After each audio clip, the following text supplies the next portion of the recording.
Welcome to TFI Tuesday, where members of the State Support Team, Region 5, will share tidbits of each of the tiered fidelity inventory features.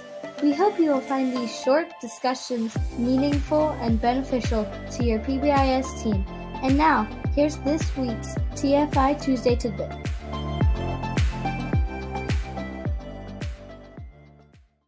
Hello and welcome to Episode 2 of Season 2 of the State Support Team Region 5 TFI Tuesdays, where we hope to provide tidbits of information as it aligns to the features of the TFI and to provide a consistent message across our region.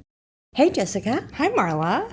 So Jessica, I understand fanfare is in order for today's session. Yes. 4.0 is now available on PBIS apps for our SAS. This is still a free tool for schools to use to collect this data anonymously. For those of you who choose to apply for PBIS recognition for the Ohio PBIS network, this is the version that will be required as a part of the application process. Tell us, Jessica, are there any new features or differences that we need to be aware of with SAS 4.0? That's a great question. Though you will find that the SAS is still the same wonderful tool that it has been in the past, we want to highlight a few differences that you may notice. First, the 4 subscale systems included are now clearly aligned with the 3 tiers of the TFI. The included subscales now are Tier 1 school-wide systems, Tier 1 classroom systems, which those are all aligned with the 8 effective classroom practices of PBIS. Another one is the Tier 2 systems, and the final one is Tier 3 systems. You will also notice that when you log on to complete the survey, the layout is much more user-friendly. The layout allows you to answer questions for each scale of perceived implementation on one side of the item and perceived urgency on the other side of the item. It will also allow you to leave an item blank, which will be recorded as not applicable. Thanks for those helpful tips about the tool.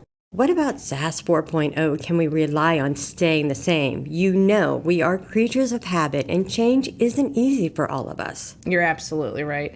The main points that have not changed is that the SAS, or I should clarify, the Self-Assessment Survey, which remember is a perception survey, is used by schools to examine their PBIS implementation and to help schools to create steps to improve their implementation. It does still look at all 3 tiers of the PBIS framework to prepare for implementation or improve implementation.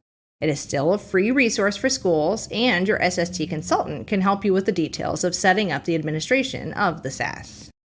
Setting it up to align with the 3 tiers really does make sense. But when you talk about the 3 tiers, I wonder who should complete the SAS. Surely not all of the staff members, because not everybody is going to understand all 3 tiers. That's a great point. That is another important feature of the SAS that hasn't changed. It really is intended to be completed by the entire school staff. Yes, that includes custodians, cafeteria workers, educational assistants, secretarial staff, and you may even consider asking your community-based support staff to complete the Tier 1 school-wide system section.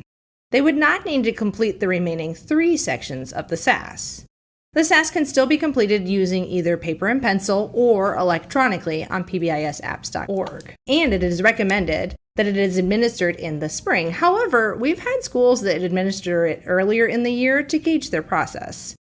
We usually coach our schools to make the best decision based on their needs and current status. The SAS is also available in both English and Spanish versions, in both the paper-pencil version as well as the digital version. You know, Jessica, the SAS really sometimes can be a great undertaking to new schools and even schools that have been doing it for a while. Do you have any tips or tricks we might be able to use as we prepared for the SAS 4.0 for this school year? Are you familiar with the statement, if you fail to plan, plan to fail? Well, one of the most important actions that we want to make sure you are aware of is preparation for the administration. We have found that our schools that take the time to explain the SAS to their staff have a better response rate and more accurate results. Though the new SAS is easier to navigate, there are some areas that may cause some confusion for individuals. So one thing we recommend is to provide guidance to the staff that will be completing the SAS. And you can do that in the way of a video or introduce it at a meeting, send out an email, something that gives them a little more information about what is the SAS and how to complete that. Face-to-face works best. The other thing we want you to consider is how can you honor their time that they're going to take to complete the SAS? Is there a TBT time slot that can be used? How about a staff meeting time slot? It's going to take 20 to 30 minutes to complete all 4 sections for those staff members that will complete all 4 sections. You will know your time availability best. We just encourage you to find a way to respect and honor their responses and their time. You really gave me a couple things for me to think about as I prepare to move forward, as well as things to share with the schools that I actually help coach. But one of the things I can't help but to wonder about, since you didn't mention anything about those fabulous reports that we previously received, should I assume that the reports haven't changed much? That's a great question. You are correct. If you use the electronic version on pbisapps.org, you will still get the fabulous reports that you can use to celebrate growth, as well as to view the data points for improvement. Don't forget, the reports can be used to share with the staff and discuss the outcomes of that survey. Thank you, Jessica. As always, you provide such a wealth of information. I thank you for bringing that to all of our listeners, and I want to remind them that they can reach out to their SST consultant, and that they can further help them with the SAS 4.0, the Self-Assessment Survey. So thank you again for joining us for TFI Tuesdays, which can be listened to on any day of the week. But don't forget, if you have any questions, do not hesitate to reach out to any one of us on the SST or 5 PBIS team. Remember, you can find all of our TFI Tuesdays on our website. Until next time, be safe, be well, and remain positive. Thank you for joining us for our TFI Tuesdays. We hope you'll join again next week to learn about additional TFI features. Until then, be safe, be kind, and be positive.